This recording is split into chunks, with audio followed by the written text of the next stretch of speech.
बना रहे हैं कि 5 करोड़ रुपए मुझे मिला है। भाई सॉरी, 5 करोड़ की बात ही नहीं है, और 5 करोड़ मुझे मिला ही नहीं है। ठीक है, जितने पेमेंट मुझे मिले थे उतने का मैंने गाना दे दिया था। हाँ, बात यहां बिगड़ी कि आप मेरे हिसाब से काम करिए। तो मैं किसी का गुलाम हूं नहीं, मैं आजाद इंसान हूं। मैं अपने मन का, मैं नरक का राजा हूं, स्वर्ग का नौकर नहीं।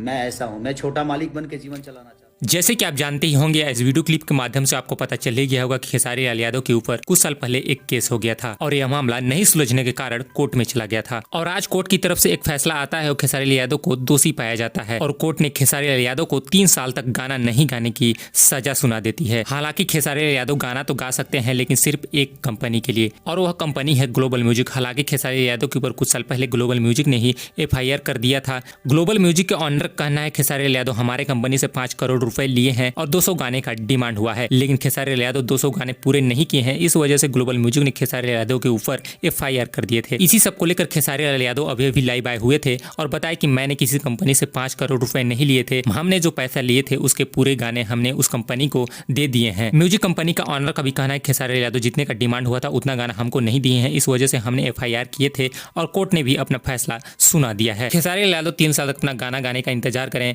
या फिर जितना गाना का डिमांड हुआ था उतना उस कंपनी को